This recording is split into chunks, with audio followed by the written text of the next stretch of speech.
Welcome to the Co-Host Bros Podcast, where we break down everything short-term rentals, entrepreneurship, and building a profitable hospitality business. Whether you're a host, investor, or property manager, we share real strategies, real insights, and real experiences to help you scale smarter and grow faster. Let's dive in.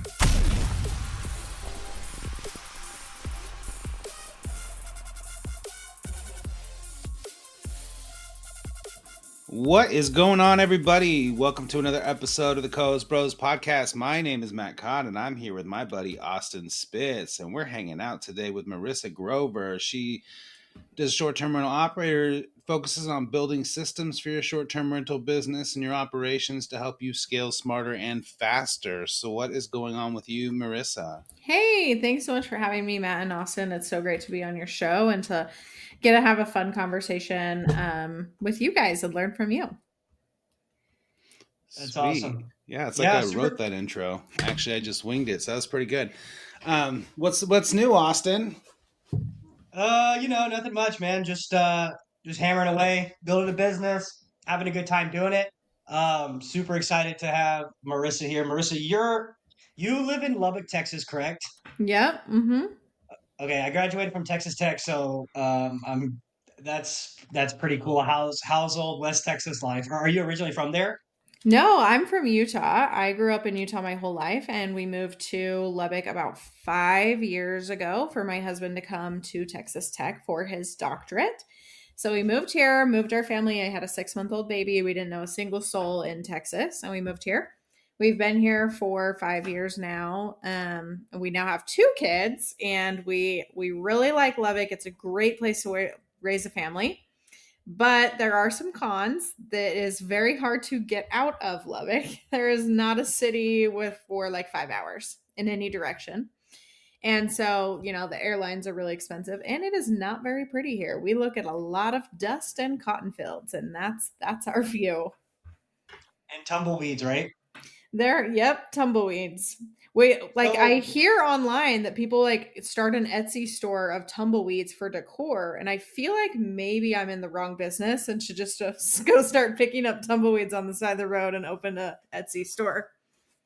That's funny. Yeah, I graduated there and I haven't been back since I graduated, but I'm sure it's changed a lot. It seems like it's transformed from like a very, very college town to like more regular families and stuff living like there, like the size of the city kind of growing, but I probably need to go back there. It's been like a decade. Yeah, come on down. Yeah, it is. It has grown. I mean, I haven't been here that long, just 5 years, but there is a good community here outside of the college and lots of, families and people living here. So it's a good size. What is your husband, what is he studying? Yeah, so he graduated. He is a physical therapist here locally. Oh, nice. Okay. Yeah, I applied to their physical therapy school and didn't get in, and then didn't care enough to go back and do it again. So I was like, I'm just going to be an entrepreneur. It's all good. Nice. Yeah, it's such a good profession. But anyways, enough about that. I want to jump into it. So for the short-term rental space, what is your background and kind of like how did you get into this? Yeah, great question. So my background, I have always been in education. And then when I became a mom, I was in education, and then I wrote resumes for people. So I worked for Indeed, actually, and I helped people all across the country write their resumes and apply to jobs. But before that, I was a college and a high school teacher. So I got into short-term rentals because we moved away from our family into a different state, and we still wanted a place for them to come and stay with us, but we just bought a small house when we moved here. So my family decided to buy their first short-term rental, and I decided if they were going to front the money for that, I was going to learn everything I could and be the operator for that. So we started with one property, and I learned everything I could from Google and books and articles, and that started renting so well that we decided to get another one and another, and it snowballed into creating a management company for short-term rentals. So I've been doing that and running that, and I've made numerous mistakes along the way. And I've actually built my company 3 times from the ground up because of that. That's interesting. We'll get into that for sure. How so is are you managing or was like your portfolio that you manage mostly in Lubbock, Texas? Are you actually in like a traditional vacation market or uh what's that look like? Yeah, great question. So I am majority of my properties are in Lubbock, Texas, and then I have a couple in Galveston and a couple in New Mexico. And so we really focus on Texas and New Mexico properties. Mostly Lubbock. What's the traveler avatar for Lubbock, Texas? I'm assuming like mom and dad college visits. Is that kind of what it is or Yeah, so it depends on the season. And so the in May and August are the heavy college seasons. So that'll be mom and dad dropping their kids off, moving them into their new apartment, etc., or coming down for graduation in May. So Lubbock has 3 graduations a year. So we have the May, December, um, and August graduation, and those are heavy with families. But through other than that, like most of the avatars people traveling from, your part of the state or to like through Lubbock to Colorado or to Albuquerque and passing through. And we have a lot of workers coming in, windmill workers, electricians, stuff like that. It's not really a vacation destination, which makes pricing and management difficult. We have to have a lot more properties than the traditional property manager to make money.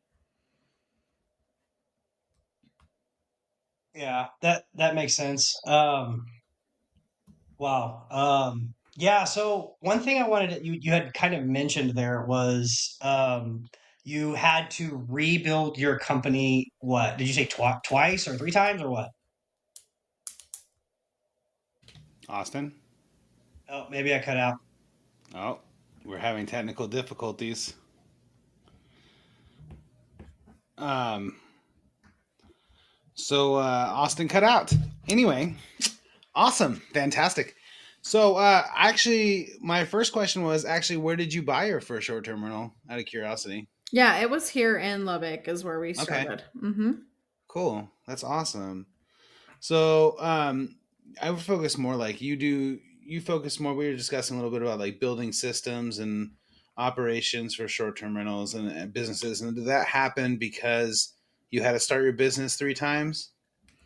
Yeah, so let me tell you a little bit about that. So when I first got started in short-term rentals, I was just managing them, just thinking that everything was great. And as I started to grow, I got the impression from realtors and the people around me that like, hey, you need to have a real estate license to continue to manage properties. And so I did not do my own due diligence on that, and I took their word for that, and I went and got my real estate license. Well, in getting my real estate license, what I didn't know is that you needed a broker, somebody to oversee you and assume the liability of you as an agent. And so I went and I partnered. I got, went and got a broker. And when I got the broker, I said, hey, what I'm doing is managing short term rentals. So it's still part of real estate, but we are just focused on short term rentals. And the broker said, okay, great. Like, we'd love to have that at our brokerage. That's a huge asset to us, but we will own the company. So you can manage the short term rentals, and we are going to take 25% of your revenue, and you keep 75% of your revenue, but we're going to assume the liability of your company as a brokerage. Well, I didn't know any better, and I should have done some research, and I didn't, but I partnered with this brokerage. So they created the company, and we had the company name and the brand, and then I went and recruited all the owners and built it up to 20 properties. And this was going good for a while, but it got to a point where we just were splitting ways. They wanted to run short-term rentals the traditional real estate way, and I wanted to run short-term rentals the way that I felt like was best for the homeowners and the guests. So they excused me from the company that I built, my company, and gave it to a different agent that could run it more traditional. So I lost 20 houses that day and all the income and everything, all the homeowners that I had built with that. Well, I went and didn't learn. Success is not a good teacher. So you always learn from your failures more than you do from your successes. And I went and I did it again. I partnered with a different brokerage locally and built a company, but we did the exact same thing. We're on a 75-25 split with a new brokerage. And so I built the company again. I was like, well, I've done it once. I can do it again. Partnered with them, and it was going well. And there were no issues here truly But again, we just got to the point where real estate was running different than short-term rentals. And so we parted ways. Luckily, this time I was able to keep my book of business, but had to give up the name of the company and the reputation that we built. So I have actually built my company 3 different times and had 2 different brokers as partners. And now I'm completely independent. So the first time, I'm assuming none of the contracts were binding toward you at all. So you just got dumped. They were binding towards me, but I just decided not to put up a fight on any of the contracts. You know how you do something once and you learn and you're like, I don't know that I'd work with that person again. I don't know if I would do that thing again, And I just was like, if I'm going to build it, I'm going to build it the right way and the way that I want it to be built. And I'm not going to be bound by whatever rules and regulations were in that contract and the homeowners that I did feel like were a good fit for me. So I actually went and completely started over. I think the statute of limitations would still allow me to go and fight them and get my company back. But, we've had success since then and it's not worth my time or energy. Okay. So the second one, you took the properties with you, but you lost the name. Mm-hmm. Yep. So did they do anything with the name or they just wanted the name? They asked me to pay them $19,000 for the name of the brand. And I was like, no, that's a no. No, I'm going to go and start my own. So yeah, I just came up with my own name and just built my company. How many properties was that at that time? So the first time I lost 19, the second time I think we had like 22 and now we have 49. That's an easy rebrand from 22. You'll be okay. Yeah. That's not that bad. So you're doing it all on your own then. So you have no broker involved in. Nope, I gave up my real estate license. I just said, I don't want to be an agent. There's too much politics involved, and everywhere I go, they want a percentage of my success. And so I'm not an agent anymore. And I just bought a house, and it was so discouraging because I was like, I have to pay an agent this commission, but I'm licensed. But, oh well. Right. And then, I mean, luckily, I mean, for you, I guess you figured out after 2 instances that you didn't technically need a broker where you were depending on what you were doing with the vacation rentals. Right. So, which is kind of, it's contrary to the belief in almost every other state. Right. So it's like, you're like, do I need one? Don't I need one? Right. So you were just trying to do the right thing to protect yourself twice. Right.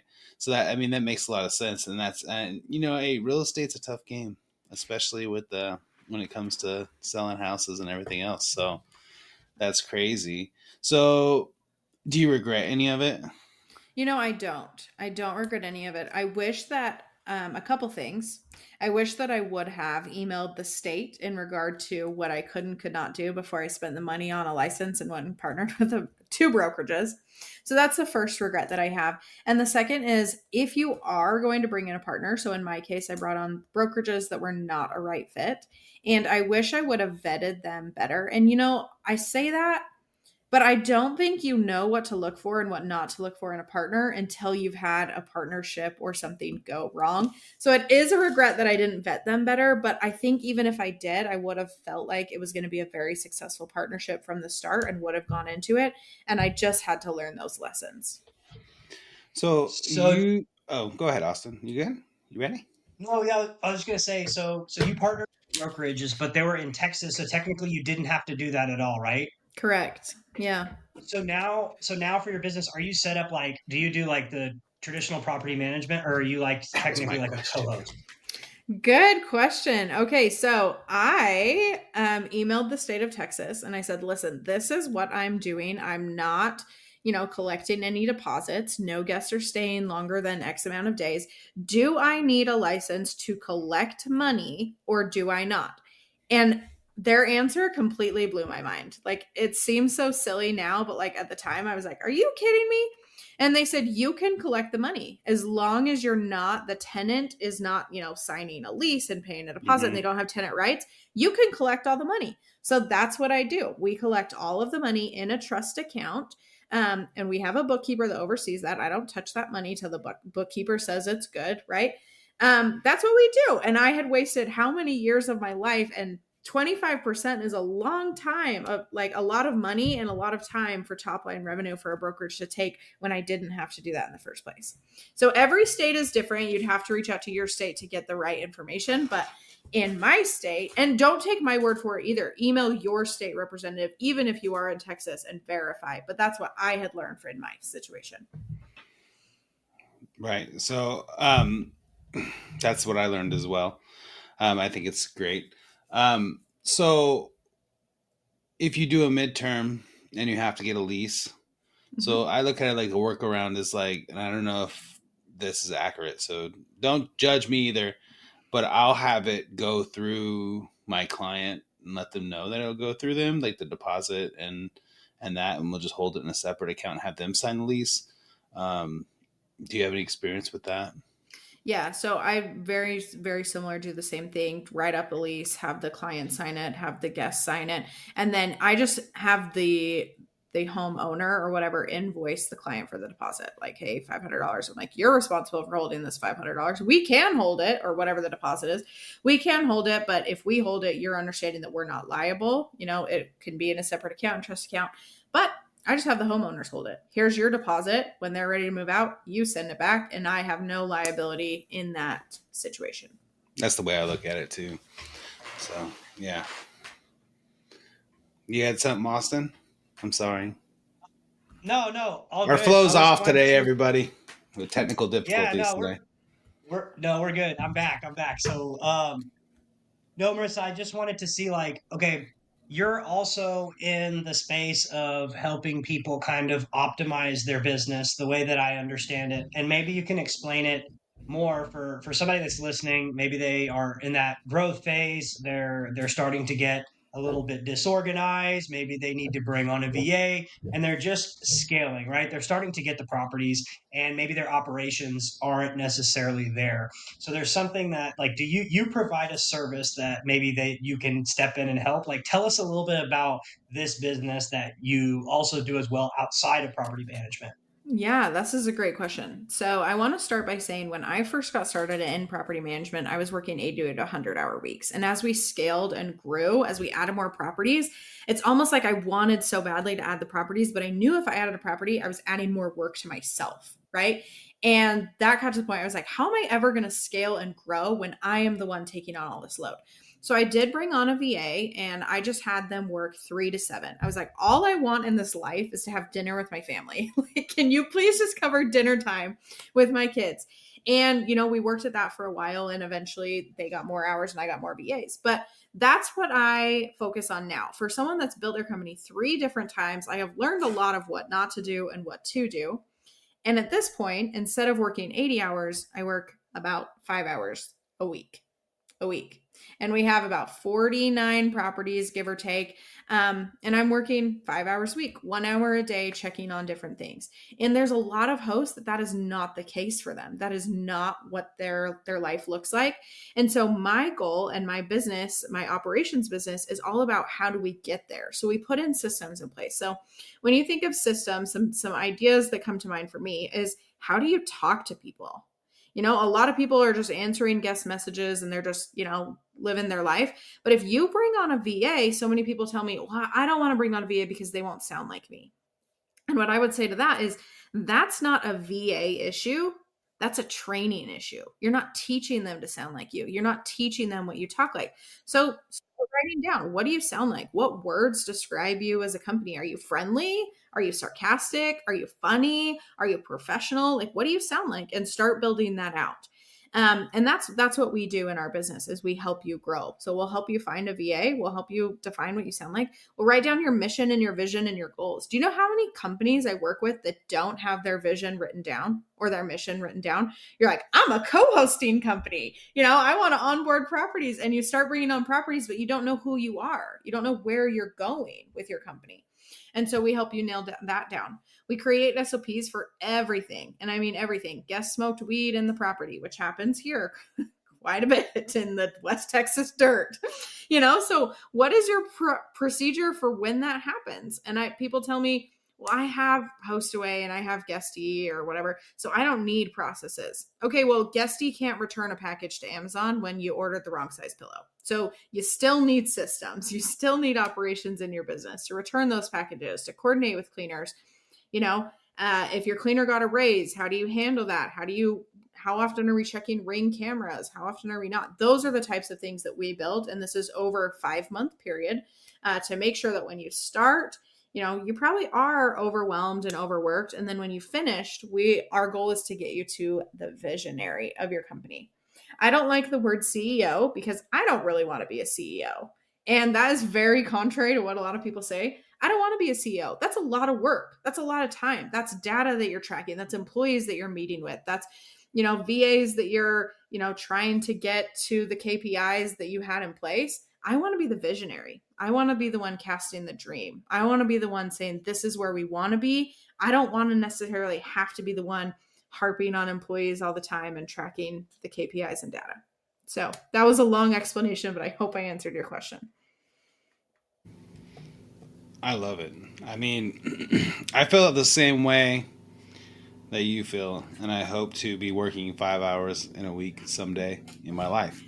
But I do that, and I have a W-2, and I do this. So someday I will probably only get to do this, I hope, and the rest of it will be 5 hours a week.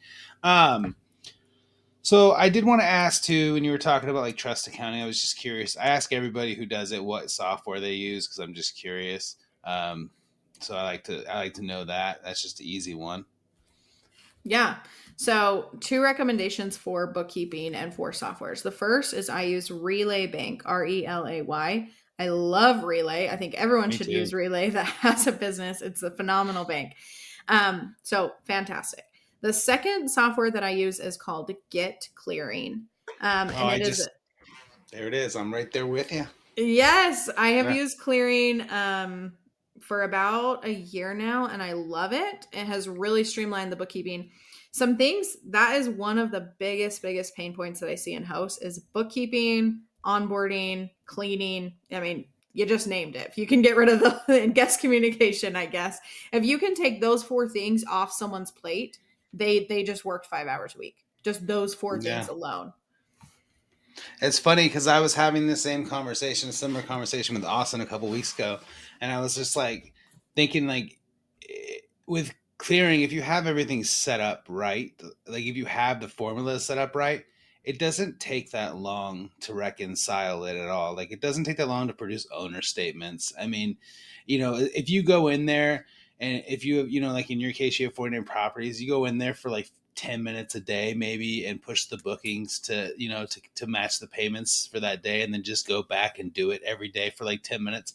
By the end of the month, I mean, you're pushing out statements really quick. It's not that hard. And then, to pay them, it's real convenient. You just click pay. And the hardest thing about it, I think is like, I mean, the way I looked at it is when I was onboarded, it was hella fast. Oh yeah. Oh, we'll do this. And I'm just sitting here like trying to catch up. You know what I mean? So then when I hit a snag or I had some kind of issue where I needed to change something different, like, or do a different formula with a different, client, it was like, shit, and I have to figure this out. And it was like, or wait for support or now they have office hours, which is a lot better. Every Friday they have that call. I mean, I think it's great. I really like it. And and now that I know that if I ever have to use your services, I got you down to 4 hours instead of 5 hours to help me build everything. No, we saved some time. Yep. Yeah, I love Clearing. When I was at the brokerages, they both insisted that we had in-house bookkeeping. So they would use a brokerage bookkeeper, like just a regular bookkeeper. And they just were like, hey, if we're paying for the bookkeeper, we're going to use our in-house person. Well, that's fine. But giving a regular bookkeeper, and bookkeepers are phenomenal. Okay. I have a few of them, right? Nothing bad about bookkeepers, but giving somebody that has no short-term rental experience a portfolio of, 30 properties at the time and saying, go match every reservation and cleaning fee and the refunds. And, did they pay extra? Like that's a lot. That's a lot. So it was taking us 2 weeks and we didn't have that many properties, like 30, 35 properties. It was so much work. And then I was double checking on the back end, like, hey, bookkeeper, like, did you catch this weird short-term rental thing or transaction? It was so much, and it's so much work and so many spreadsheets. And we brought in Clearing. I'm not even looking at that. Like I check my owner statements. It's 30 minutes a month for 50 properties, 30 minutes a month. And I'm just like, this looks good. It's accurate. Send it out. Last week too, they just integrated with Amazon Business. I'm like, oh my God, my life just got so much easier. I'm not going to have to like email the invoices and upload them. So I think that's awesome. I'm sorry if this is advertisement for clearing everybody. Yeah. So, but I was going to ask like, what, like if I was just starting and let's just say, and I decided I was going to go, let's do traditional, non-traditional. So if traditional wise, like what are the top 5 softwares you would use, and then non-traditional wise, like what are the top five softwares that people should use or that would help them? I'm just going to say the same softwares for both. So I Okay. use Hospitable. I love Hospitable. I have used other softwares that I don't necessarily need to name in public, but I have used other PMSs, and that one is my favorite. So I really like that. I love Clearing. That's one that I use all the time. And then the other one is Open Phone. I think Open Phone is super, super good. Ring Central is another one, but Open Phone is better. And I'm just going to pause really quick. The reason that I love Open Phone is so many hosts have their personal number. They're the ones contacting the plumbers. They're the ones calling the cleaners. Stop it. If you are that person, stop. Like, hard pass. Get a different business line. It is worth the money. Like, I don't want to pay $70 a month. Yeah, you do. Yeah, you do. Because in order to grow, you got to get stuff off your personal line.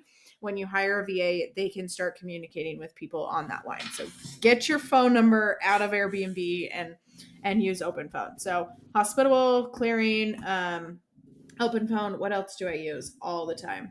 I love Slack or WhatsApp. You can pick either one, but again, as you grow, you need a way to communicate with your team.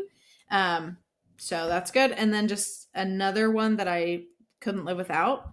Sounds silly, but it is Google. Google Workspace, Google Drive, Google Sheets. That's what we build all of our SOPs in. That's what we build all our data in.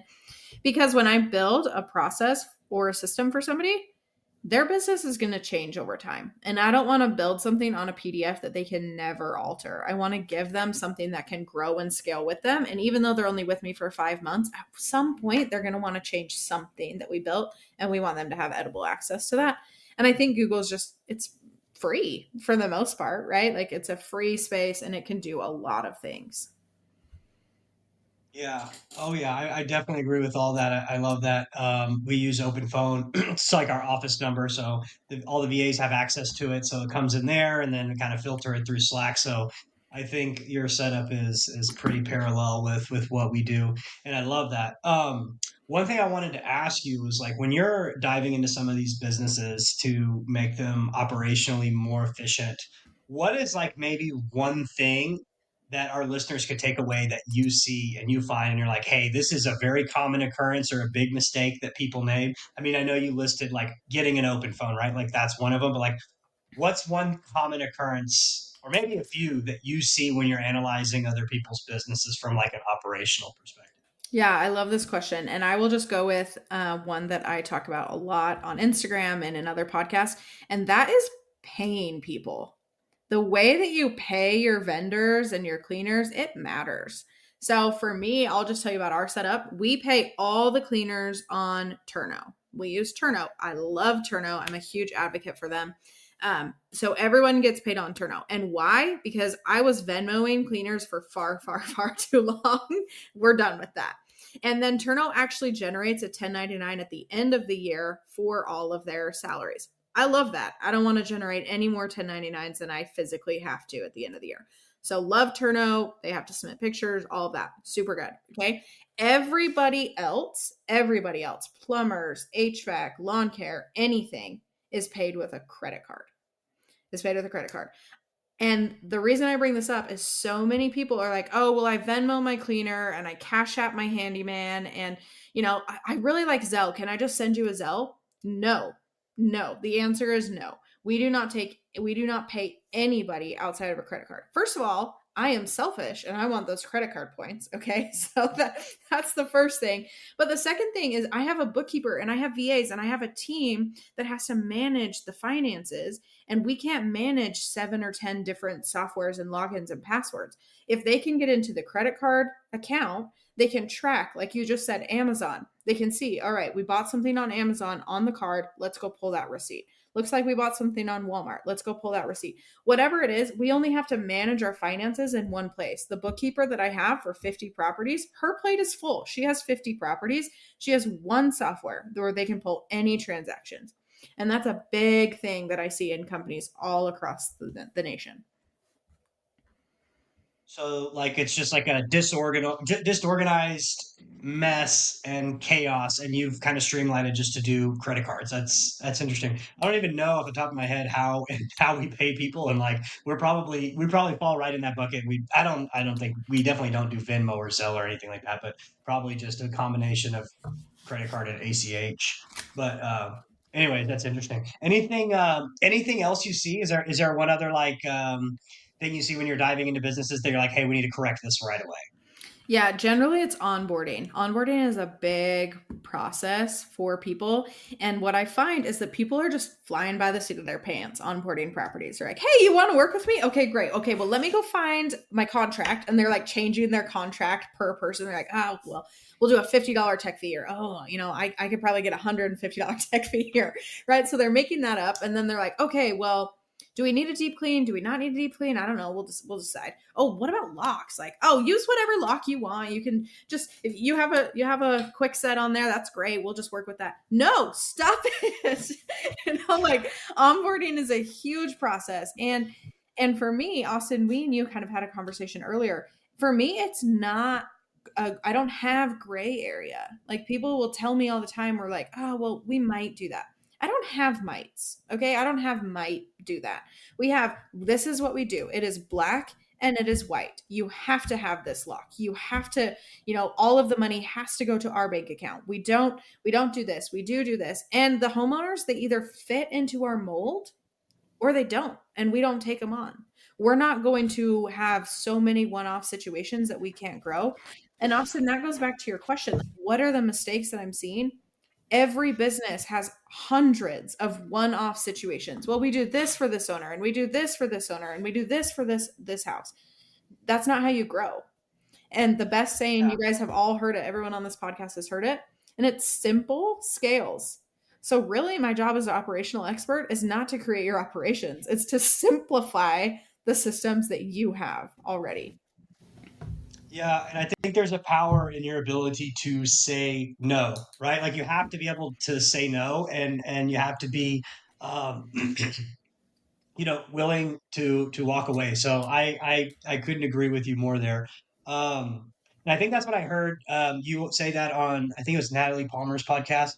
Um, but yeah, I like that, and it comes down to like certain things, like I've had people reach out to me and ask me for advice, and they're like, "Hey, they want me to design and stage it." And I'm like, "Okay, are you trying to build a design and staging company, or are you trying to build a property management company? Because there's somebody already out there that does that. Oh, but if I design and stage this, I'm going to be able to make 10 or 15 grand. No, you're not, because you're going to make 10 or 15 grand's worth of mistakes because you don't own a design and staging company. So find that referral partner that does that. Don't do that work and just sign the business. I mean, unless you're trying to build that. And some people are maybe trying to build a design and staging company. But for the most part, for me, they're like, hey, we need somebody to help us do this. Well, we don't do that, but we know people that do. Mm-hmm. So, but I did want to throw you a curveball. So let's say, I guess this is very, it depends on the situation, but let's say a property comes to you and it's going to make $250,000 a year. And that's what it's going to do. And they want you to manage it.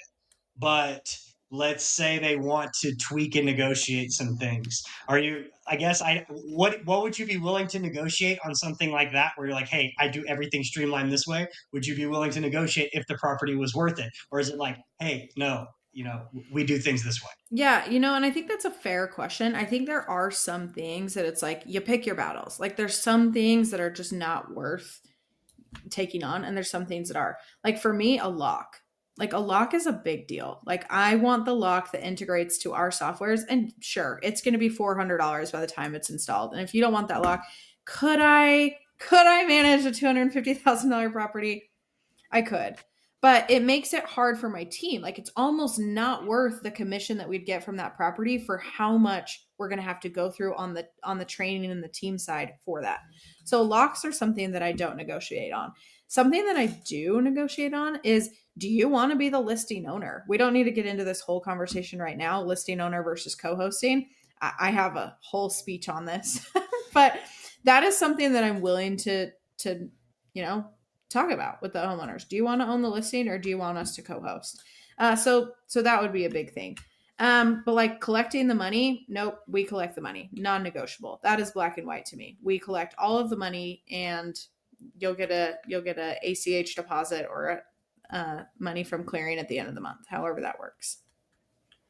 Yeah, because if you're doing it the other way, you're essentially just going to have to set up an entire new system and program because now they're collecting the funds and you've got to figure out how you're going to invoice them and all that. One thing that I want to say is like another thing, like if that property did come along and you were having to negotiate, you're like, no, I don't want to replace the locks. Like, oh, well, my previous property manager, they had great photos and I don't want to pay for the photos. The old property manager, they paid for the photos, right? Like that was their expense, right? I get that a lot. So it's like, okay, if it's a 250K property, it's like, why don't you, if you really want that business, maybe you do away with the onboarding fee. Maybe you just eat the cost of the locks. Maybe you eat the cost of the photos or whatever the case may be. Like, don't give the business away. Mm-hmm. But there's also certain things where like, okay, well, we have to have this lock and it's going to cost $400, but this property is going to make me how much? And we're arguing over this. Like, we just need to close this one because we want it in our bag and we'll just front the cost of the lock. So I think that would be another alternative to where it's like you wouldn't even have to use that specific said lock because you could just cover it, right? Yeah. If it's worth the return and you're like, hey, if I manage this for 3 years, what does that look like? Yeah. $400 lock. For sure. But I think there's also a place to write down on the back end, like, did I purchase this lock? Did I purchase these Ring cameras? Did I purchase these thermostats?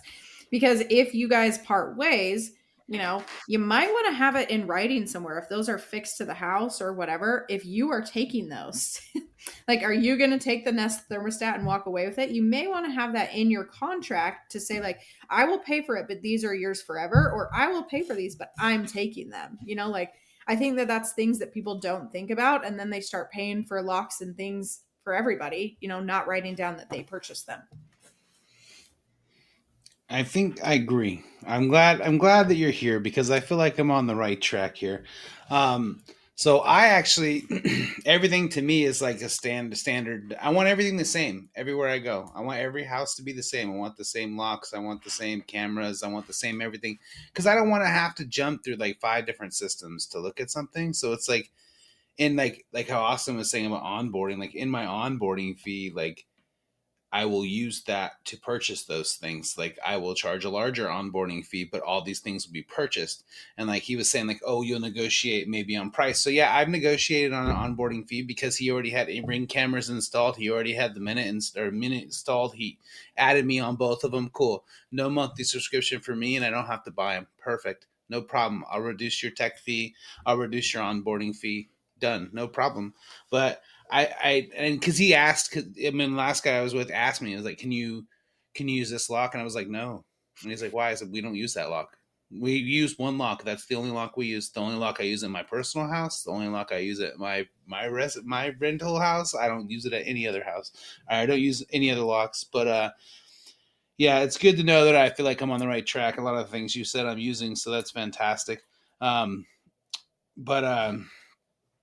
To when you guys onboard people, you were talking about how like, onboarding is like so like tedious and takes a long time, and I agree with you. And I think that I think that's something discussion I've had with Austin several times is like, how can I make this faster? How can I make it easier? How can I make it just overall just better? Like, because I feel like it takes you a long time to do onboarding, and there's a lot of especially if you're collecting details. I don't know. Some people might not collect details. I mean, I've talked to people who are like, oh yeah, I can onboard a property in like an hour. And I'm like, what do you do? Like, what do you, I'm like, I'm confused because to me, it's like, if the dishwasher breaks, I want to know what part I'm ordering what for, so that way it gets there and it's the right part and it gets fixed and I don't have to ever have that problem again. And it costs less money. It's cheaper, less labor and everything else. But I mean, that's just the way that I look at it. So, um, when you guys do onboarding, do you guys do something similar to like checking like serial numbers, things like that? Like what would be a good onboarding process that people could follow when it comes to onboarding a property?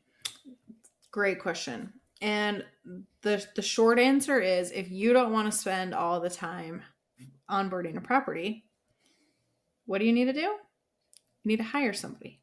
We follow the who, not how method in our business. So, like you were saying, like, I don't know how people onboard a property in 1 hour. Well, I could onboard a property in 1 hour, but I wouldn't be going to the property and collecting the serial numbers. I would just say, you're onboarded, sign the contract, we're going to go. I just spent 1 hour of my time onboarding that property.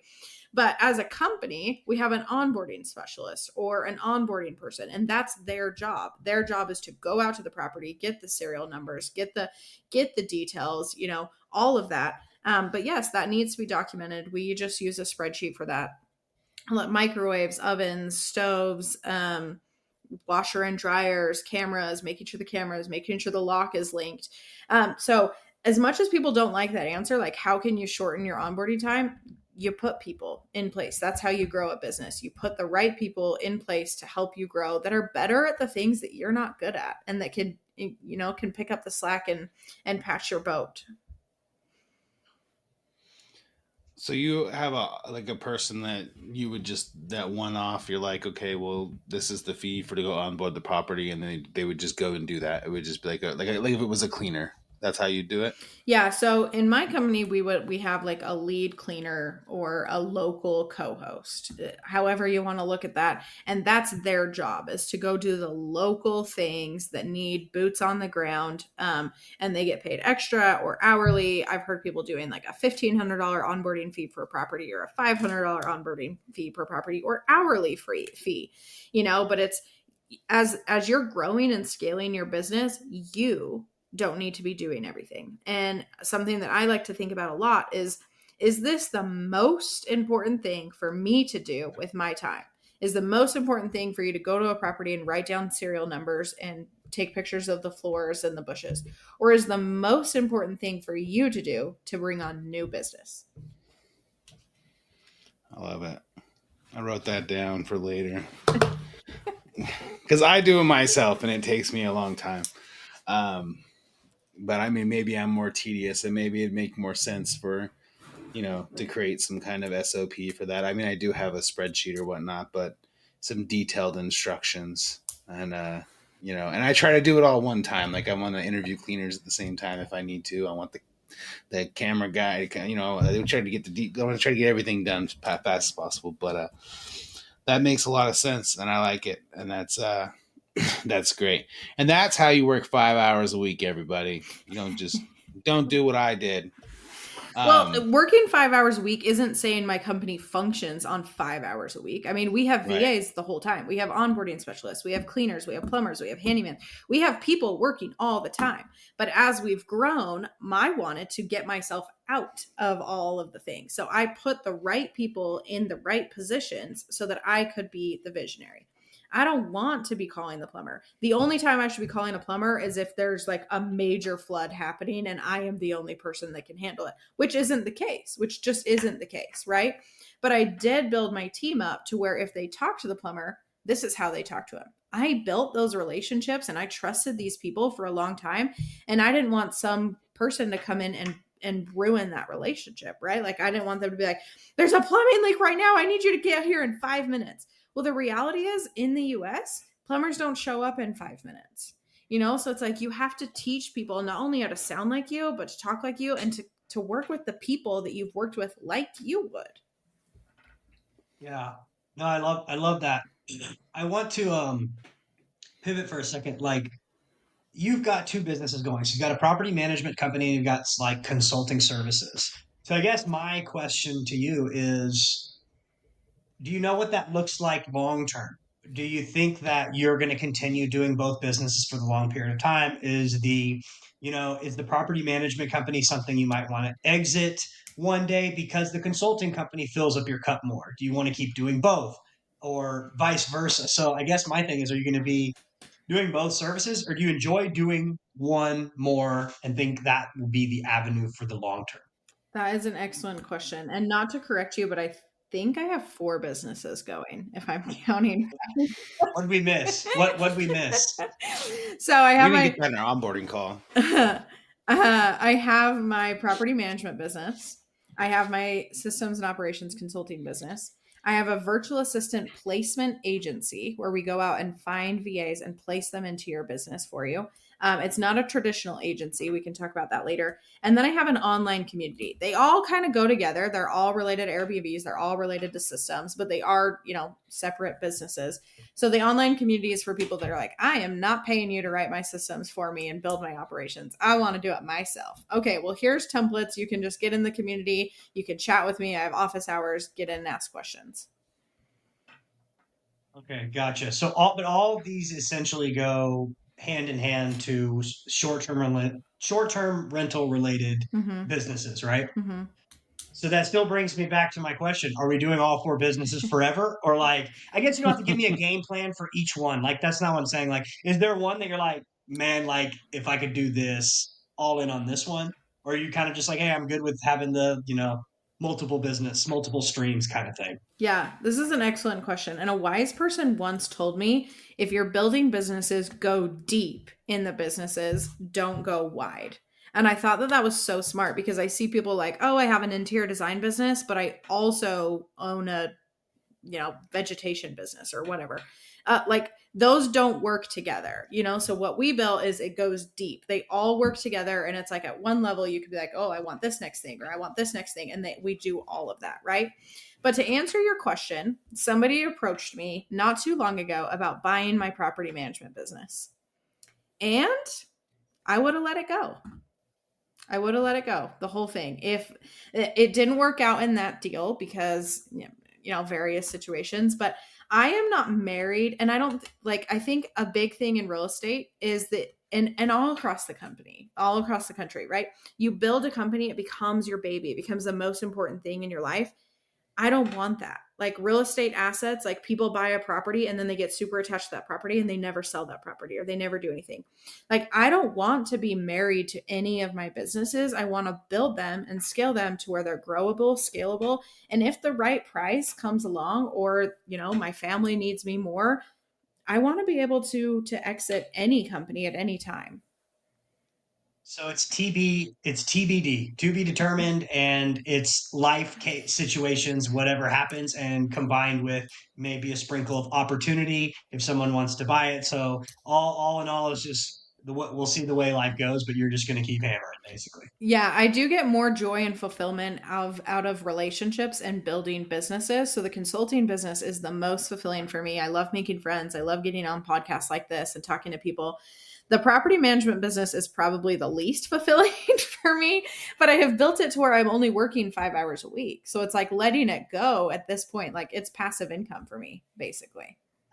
Yeah, and I think a great point there, a glimmer of hope for people that are building this is that somebody organically came to you and was interested in purchasing. So like, there's opportunities for that, in 5 to 10 years, if life takes you a different direction and you are like, hey, somebody is much bigger is looking to buy my management company, the opportunity for there, and make sure, you're building your business that's an actual business and an asset that can be sold. So that's why me personally, I even though we're called the co-host bros, it's because we co-host a podcast, but neither one of us are actually co-hosts. And that's kind of what I get at. Like, if you're building a co-hosting business, like, and this is like you said, you made the mistake in the beginning of all of this, and you had to rebuild everything. I made the mistake of starting co-hosting, right, over property management. Time went by, I realized that that's not a sellable asset because you don't own the bank accounts and you don't own the listings. So at the end of the day, you might be able to sell those off, but you really don't have an asset to sell. Versus like if you're building an actual property management company where you own the listings, you own the funds, you have a sellable asset, you have a team on the back end that can go with it. You're actually building a real sustainable business. So that's one of the mistakes that I made in the beginning of getting started, similar to you.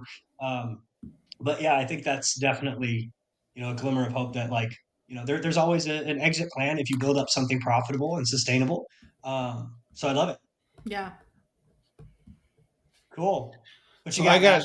I got a short one actually. Well, I got two, but I got one short one for my benefit because yeah, sorry guys. So you say you pay everybody by like credit card. So like I pay all my cleaners by check. I make them invoice me and I send them a check by relay. But can you or can that's not to say you pay your contractors, but can you pay your cleaners by credit card on Turno? I'm Mm-hmm. not 100% familiar. I've used Turno like once. Yeah, you Okay, can. and then I may just switch to that then and just pay the fee so I can get more points too. I like that. Um, that was my selfish question. So my other question is, what does your team look like? Just so let's just talk about your management company. What does your team look like for your management company right now? Like, what's your structure? Yeah, so I have myself, and then I have a local. She's a partner in the company. She's basically an operations manager or a local boots on the ground person, whatever you want to call her. And she oversees in my business. She oversees all the cleaning, the inventory, and the on-site items. Okay, cleaning is a big part of the business, and so that was her responsibility: hire, training, cleaners, getting them up to our standards, managing all the inventory. I oversee the back end, so the listing creation, the bookkeeping, the recruiting new owners, all of that. And then we have 3 virtual assistants that help us. So do you still at this stage do you still recruit owners or do Mm-hmm. you have like a sales VA that does that? I still recruit owners. I don't meet with everybody, with every owner, but when they are inquiring to work with those inquiries come to me. My VAs, we have templates for exactly what to say in each situation. So we have like email 1, owners interested in working with us. Email 2, they've accomplished the things in email 1. Here we go. Email 3. And I do like to go to the properties and meet the people and make sure they're the right fit for our business and for the culture that we're building. But not every time I have to do that. We have people out of state that are like, hey, I just want to have a quick phone call or a quick Zoom call. Can I work with you? Can I not? Hop on there, and then we're done. What are a couple of your I refer to it as a buy box, right? We have a very strict buy box of people that we work with and properties we work with. And anything outside of that is a no. So like as you're getting going and building up this business, you'll realize what that is for you and what you're going to say no to, because otherwise you're going to start getting momentum and you're going to say yes to everything. And you're going to get in the weeds with these unprofitable properties. And this is another mistake that I've made. And I'm sure you did in the beginning phase too. But I guess my question is like, actually want to do a separate segment on how to build out your buy box for this podcast. But what does your buy box kind of look like? Do you have something like a standard, like, hey, owner can't live a few houses down, like it's got to gross this amount of money, right? Like it's in this part of town, et cetera, et cetera. Do you have something like that you have in place? Yeah, so we have owner focus and we have home focus. So owner focus, they have to be willing to invest in their property. That's a big one. That's a huge one for me. So they have to be willing to invest in their property. The second thing is income cannot be the only thing that they're chasing. We want to have the guests have a really profitable, I don't want to say profitable. We want the guests to have a hospitality centered experience. And if the only thing that is driving them is revenue, sometimes they're not willing to invest in the property, which goes back to problem 1. So, and I don't want that pressure on myself if they're like, I want to make $5,000 a month. Well, what happens when we make $2,000 a month in the slow season? Guess who's on the chopping block for that? That's me. So they have to be willing to invest. Revenue can't be the only thing that they're chasing. Their level of involvement is something that we put on our list. How involved do they want to be and in what capacity? I have some homeowners, and you guys would say heck no to this. We have some owners that like to go in after the cleaners are clean and walk through it and make sure it's good and then leave. These owners really, really care about their house and they love their house, and they don't bother me. They don't talk to me. They don't bother me. They don't complain about the cleaners. They just like to go in and make sure everything's perfect. Sometimes drop off cookies. Sure, you do that. But I have other homeowners even that level of involvement has created a lot of chaos where they're complaining about cleanings or they're complaining about things or they don't like how things set up. That is a no. But if you are just genuinely like you enjoy, this one homeowner, I have this one beautiful house, and this is the house that they dedicated in her father's memorial. So they remodeled it in he was, in the Navy. So they remodeled it to the Navy, right? And she gets a lot of joy. All of her kids are out of the house. This is something that brings her joy, is providing a hospitality centered experience. So she fills a snack basket, she drops off cookies, really makes it special. We don't do that. And if she wants to do that and she's not bothering me, go ahead. But the other people, we've all experienced this, right? The other people in my portfolio will go ahead and be like, I didn't like how the towel was folded, and I'm not okay with the cleaner, and whatever. We will not take those on. Those are a no. I prefer owners that are not involved. Like, do not be involved. Don't read the messages. Don't check the cameras. I don't even let people look at the cameras. I revoke their access to their own camera. So those are some things. As far as the home, we have like revenue that it needs to hit, X amount of dollars per year. We have size. We won't go less than this many bedrooms, this many bathrooms.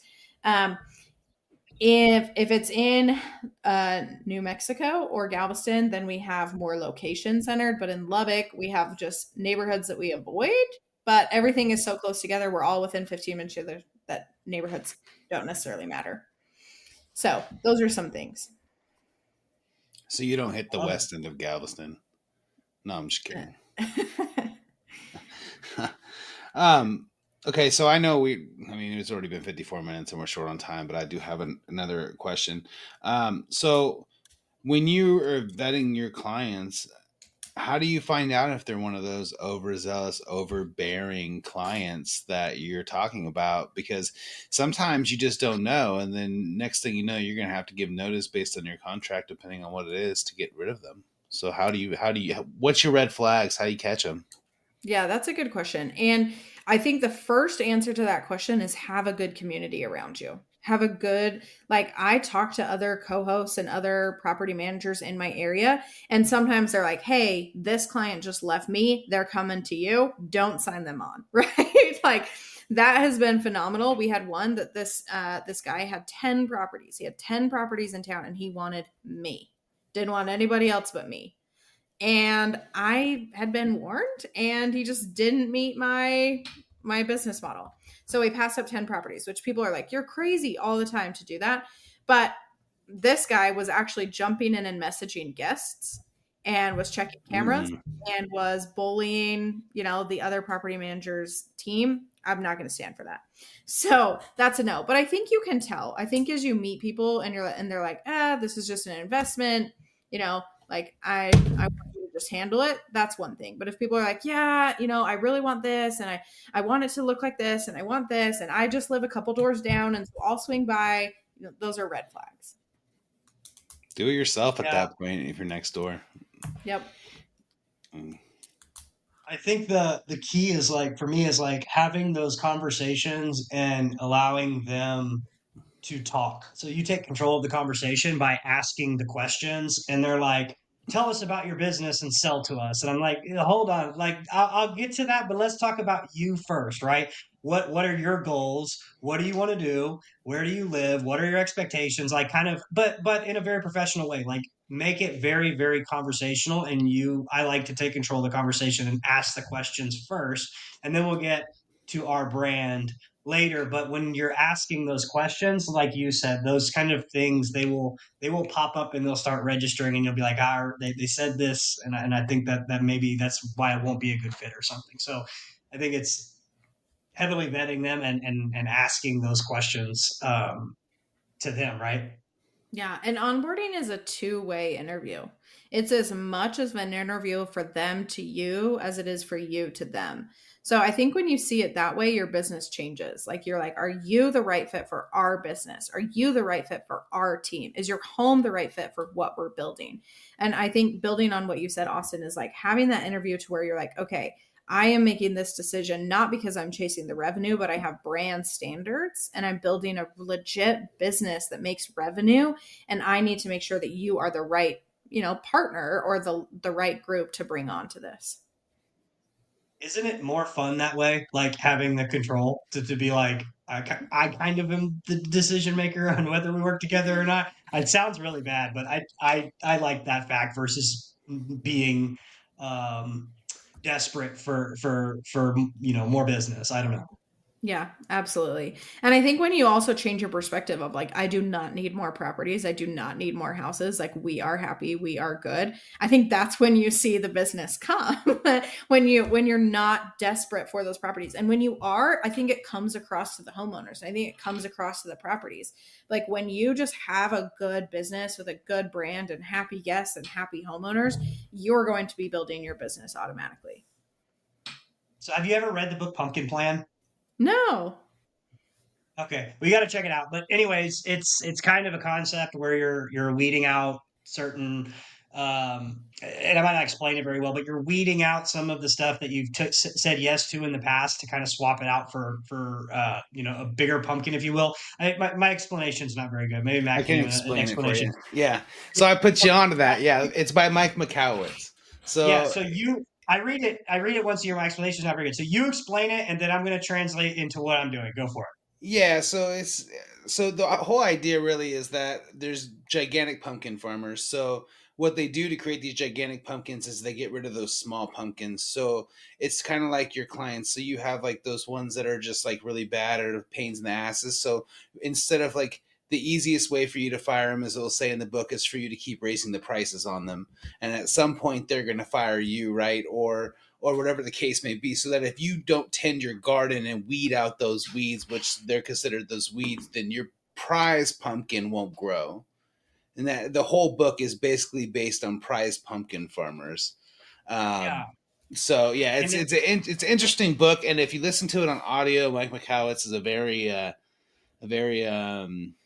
very zealous guy. So it's really good on audio too. So, but yeah, it's a really good book. The Pumpkin Plan, Mike McCowitz. It's also the same guy. He also did the book on Profit First, which a lot of Mm-hmm. people read as well. So it is a very good book. But yeah, basically tend your weeds so that your pumpkin can grow bigger.